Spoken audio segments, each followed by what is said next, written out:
বিসমিল্লাহির রহমানির রহিম। মাদ তিন প্রকার। এখানে লেখা হয়েছে মাদ্দে মুত্তাসিল 1 নম্বর, 2 নম্বর মাদ্দে মুনফাসিল, 3 নম্বর হচ্ছে মাদ্দে লাজিম।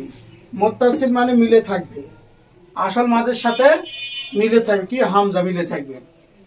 আর মুনফাসিল মানে আলাদা, এক শব্দে হামজা হবে, অপর শব্দে এক শব্দে মাদ হবে আর অপর শব্দে হামজা হবে। আর লাজিম হচ্ছে জরুরি, এবং এর মানে হচ্ছে কি সাকিন তাহজিদ। এইবার এই তিনটের বিষয় আমি সংজ্ঞা বলছি। মাদ্দে মুত্তাসিল, আসল মাদ হচ্ছে আলিফ মাদ ইয়া মাদ ওয়া মাদ। মাদের পরে আসল হামজা মুত্তাসিল, নকল হামজা মুনফাসিল, আর সাকিন তাহজিদ যদি হয় তাহলে তাকে মাদ্দে লাজিম বলে। এখানে যা আছে, এই যা হচ্ছে আসল মাদের পর আসল হামজা। তাহলে এইরকম একটা যে চিহ্ন থাকে মাদের, এটা কি মানুষকে বোঝানোর জন্য দেওয়া হয়। এই চিহ্নটা দেখে মানুষ মনে করে যে এখানে টান হবে, কিন্তু আসল বিষয় হচ্ছে এই আলিফ মাদের পরে আসল হামজা আসতে বলে এখানে 3 থেকে 4 আলিফ টান হবে, কি মাদ্দে মুত্তাসিল বলে। লাম হচ্ছে আলিফ মাদ, লামের সাথে আলিফ আছে আলিফ মাদ, আর পরে আছে নকল হামজা। আলিফের উপর জবর যে পেশ থাকে মানে সেটা নকল হামজা। তাহলে এখানে কি হবে, টান হবে। এর টানটা কেমন হবে, 2 থেকে 2.5 আলিফ, এইরকম চিহ্ন থাকে। এই চিহ্নটা দেওয়া হয় মানুষকে বোঝানোর জন্য। আসল হচ্ছে কি মাদের পরে যদি নকল হামজা হয় তাহলে তাকে মাদ্দে মুনফাসিল বলে, সেখানে 2 থেকে 2.5 আলিফ টেনে পড়তে হয়। তাহলে কেবল লা ইলাহা। আর মাদ্দে লাজিম বলা হচ্ছে মাদের পর সাকিন বা তাসদিদ হবে। এখানে দেখো খাড়া জবর হচ্ছে আলিফ মাদ্দার সমতুল্য, তারপর লামের সাকিন আছে, তাহলে কি হবে, এটাকে বলা হয় মাদ্দে লাজিম। আর মাদ্দে লাজিমের নিয়ম হচ্ছে আগে টেনে তারপর যুক্ত হবে। তাহলে কি হবে, আল আনা, আল আনা। খুব সহজে বুঝতে গেলে মাদের পরে আসল হামজা মুত্তাসিল, নকল হামজা মুনফাসিল, সাকিন তাসদিদ, মাদ্দে লাজিম। বলা হচ্ছে হুরুফে শামসি ও কমারি এর কায়দা।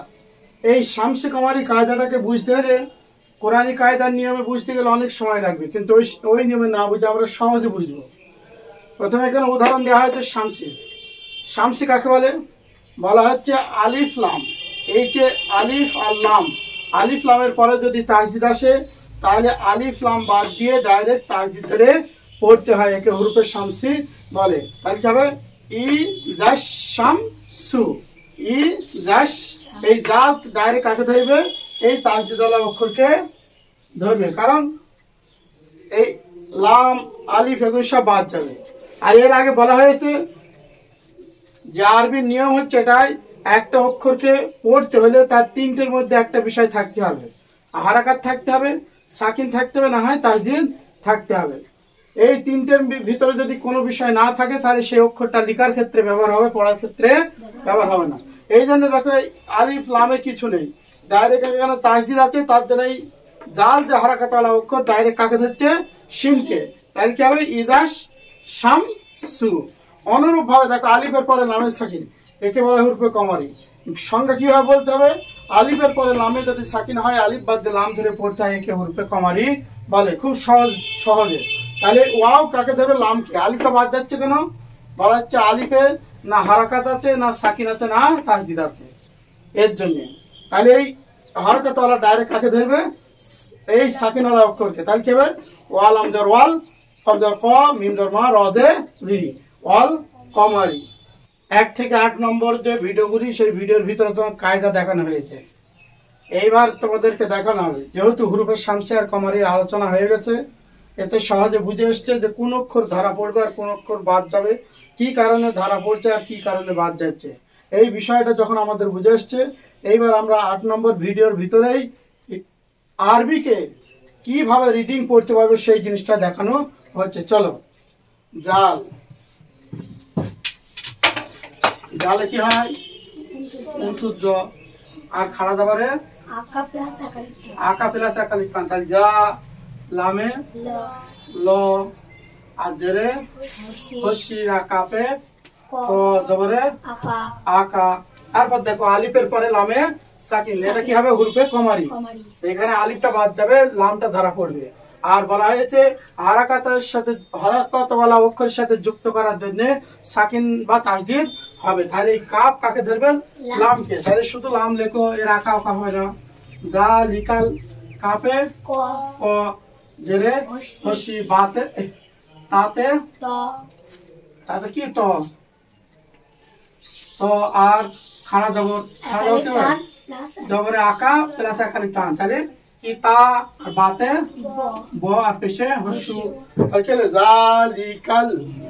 জালিকাল কিতাবু লামে কি হবে ল জবরে আকা আর আলিফ খালি ডানে জবরে একালি টান তাহলে লা রতে র আর ইয়া সেকেন্ড ডানে জবর হয় কি ইয়া লিন ঠোঁট চওড়া হয় তাহলে লা রই তাহলে কি হবে র আর রয়ে জবরে হরকত কি হয় না আকা হয় না তাহলে রই র হচ্ছে রই আর বাতে ব জবরে আকা তাহলে কি হলো লা রই বা তারপর দেখো ফাতে ফ আর ইয়া সাকিন আগে যেতে জেরে হসি আর ইয়া সাকিন আগে জেরে একালি প্রাণ তাহলে লা রই বা ফি আর হাতে হ জেরে হসি লা রই বা ফি।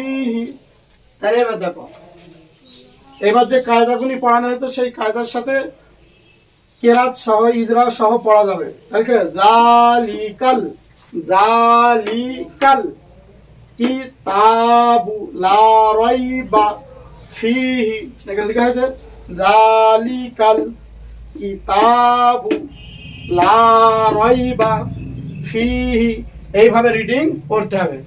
তাহলে আমরা যদি পিছনে কায়দাগুলি সব মুখস্থ রাখি তাহলে অবশ্যই আমাদের জন্য বাংলাতে বানান করে ইজরা সহিত রিডিং পড়া সহজ হবে।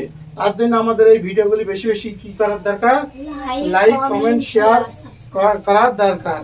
বা বেশি বেশি শেয়ার করলে বেশি বেশি মানুষের কাছে পৌঁছাবে, তাদেরও বুঝতে সুবিধা হবে। আল্লাহ আমাদের সকলকে তৌফিক দান করুন।